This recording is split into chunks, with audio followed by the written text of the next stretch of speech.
Hola, ¿qué tal? Me da muchísimo gusto volverte a saludar y deseo que tengas una extraordinaria semana llena de muchos éxitos, de ilusiones, de proyectos, pero sobre todo que tengas la posibilidad de poder ir abriendo tu visión de mundo, tratando de ver la realidad ya desde una perspectiva filosófica, crítica, analítica.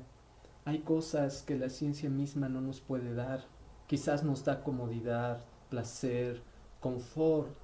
Nos da quizá la posibilidad de tener ciertos gustos, de tener de alguna manera, pues una manera cómoda y fácil de vivir en la realidad.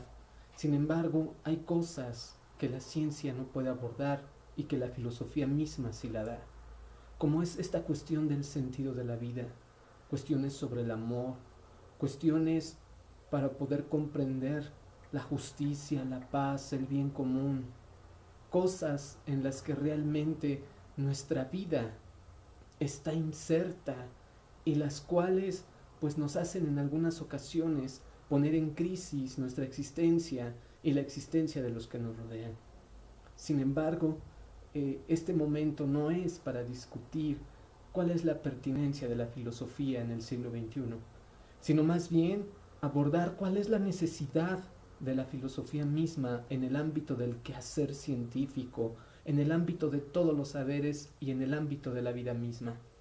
La filosofía es necesaria porque aborda problemas existenciales, aborda problemas que tienen que ver con la posibilidad que tiene el ser humano de crecer como persona, problemas existenciales que van a la raíz, que fundamentan lo que es el hombre, hacia dónde va, qué es lo que quiere, qué hay más allá de la muerte, qué pasa con el tema de la inmortalidad, qué pasa con la idea del bien.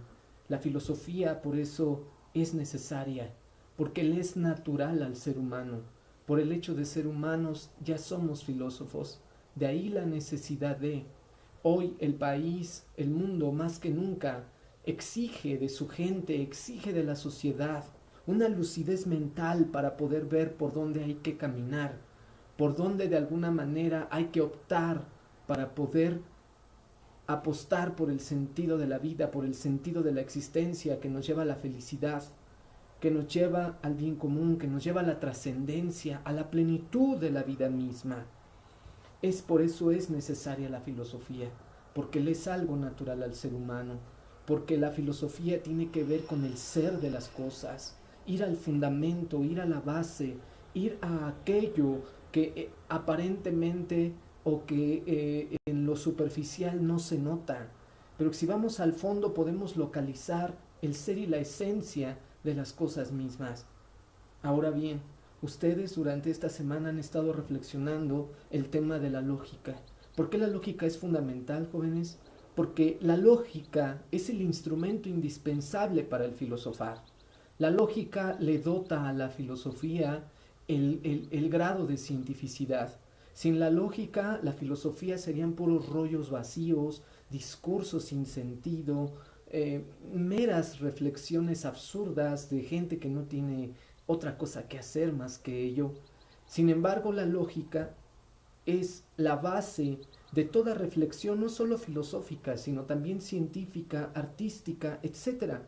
Porque la lógica, desde su visión o desde su definición etimológica, se compone de dos raíces griegas. Por una parte, logos, que significa pensamiento, palabra, razón, y por otro lado, ica, que significa arte y ciencia.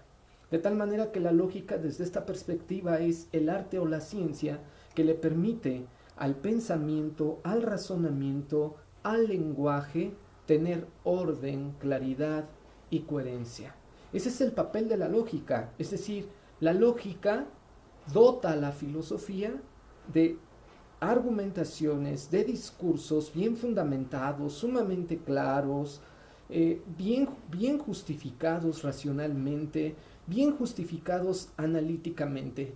Es decir, la lógica es la base de todo saber porque en cualquier área, incluso en la misma ciencia, el científico cuando emite un juicio, cuando emite una teoría, cuando emite una posibilidad de verdad, él lo tiene que fundamentar bien. Yo no me imagino, pues, por ejemplo, a Newton proponiendo la ley de la gravitación universal, solamente por ahí escribiendo la fórmula. Yo no creo que con escribir simplemente la fórmula en un pizarrón o en una hoja, con eso iba a convencer a todos los científicos de la importancia que tiene la ley de la gravitación universal en la comprensión del mundo. Él tuvo que haber elaborado una argumentación, es decir, él tuvo que haber elaborado un razonamiento claro, bien fundamentado, coherente y con mucha claridad. Así, en filosofía, en cualquier área del saber, nosotros hacemos argumentaciones, pero estas tienen que quedar claras, estas tienen que tener fundamento claro, estas tienen que estar bien razonadas, coherentes. Entonces, hay que tener cuidado. Todo lo que tiene que ver con filosofía no son palabras vacías y huecas, sino que tiene que ver con la justificación siempre de razones, es decir, explicar siempre el porqué de las cosas.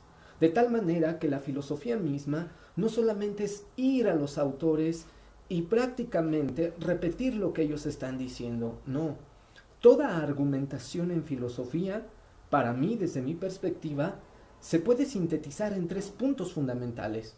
La argumentación está compuesta por la tradición, por la interpretación creativa y por el diálogo. ¿Qué se entiende por tradición? Tú y yo hemos crecido en una tradición, es decir, es todo aquello que nosotros hemos aprendido durante toda nuestra formación, en la escuela, en la familia, en la sociedad. Cada uno de nosotros tiene una tradición específica, es decir, nosotros a la escuela, desde que vas al kinder hasta prácticamente preparatoria, profesional, maestría, doctorado, no hacemos más que conocer la tradición, es decir, todo lo que otros autores, todo lo que otros pensadores, todo aquello, lo que la cultura ha hecho en ciencia, en todos los ámbitos del saber. Entonces nosotros prácticamente los procesamos, los memorizamos, los trabajamos, es decir, son todos estos saberes que ya tenemos acumulados en nuestro intelecto.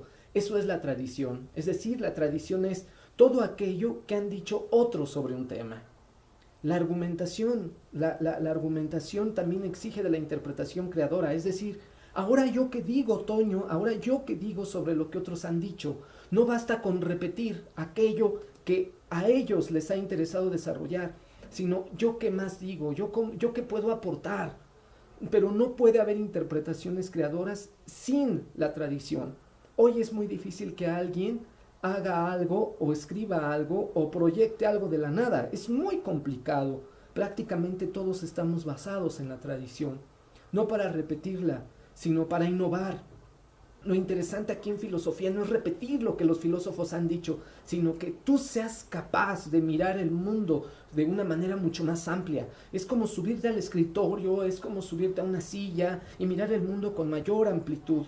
Subirte hasta el final de un árbol y ver la realidad desde otra perspectiva. De eso se trata, de que nosotros podamos añadir una interpretación creadora a lo que otros han dicho. Y por último, el diálogo, que es fundamental. El saber, la ciencia avanza en el diálogo. No basta con solamente tener teorías, no solamente basta con conocer bien la tradición, lo que otros han dicho y abrir nuestra propia interpretación. Hay que ponerla en la mesa de la discusión, hay que abrirla a la sociedad, a la comunidad, hay que ofrecerla. Y ya precisamente en el diálogo es como nosotros vamos a saber si nuestras interpretaciones, si nuestras explicaciones son claras, son coherentes o les hace falta mayor fundamentación. Entre más resista nuestras propias interpretaciones a preguntas que los demás nos puedan hacer, pues eso nos va indicando que entonces vamos bien en la elaboración de nuestra propia interpretación de la realidad. Y si hay preguntas en las cuales ya no hay para dónde hacerte porque no hay respuestas, eso nos permite a nosotros seguir estudiando, seguir buscando y perfeccionando la interpretación propia. Eso es prácticamente lo que tú estás analizando, lo que analizaste ya. Tiene mucha razón, por ejemplo, Daniel. Daniel del campus Chihuahua, por ahí colocaba, es muy diferente hacer una argumentación lógica en filosofía, en ciencia, que tener una lógica del sentido común. Hay que distinguir entre dos discursos, jóvenes. Ustedes colocaron ahí en el ejercicio, la mayoría en su 90%, ¿cuándo utilizas una argumentación? Para convencer a los papás que me den permiso de salir. Tengan cuidado, porque a veces podemos caer en la elaboración de falacias. Es decir, como sé que mi mamá, mi papá no me van a dar chance de ir a la fiesta que tenemos este viernes, que es un reventón, porque es la fiesta de inicio de curso y van a ir todos y demás, tú puedes hacer cualquier cosa para que papá y mamá te den permiso de ir. Es decir, te puedes poner a llorar y, ay papi, es que todos van a ir y qué va a pasar y qué van a decir de mí. Entonces tu papá no tanto te va a dar permiso por el argumento racional que tú estás elaborando, sino por los sentimientos que tú le haces suscitar a él. Es decir, solamente te va a dar permiso porque te estás poniendo a llorar, porque estás dando de pataladas, porque, etcétera. Es decir, porque le das lástima, en pocas palabras. Eso es una falacia, lo que tú estás haciendo. No es una argumentación lógica, no es una argumentación filosófica. Nada tiene que ver con la argumentación filosófica.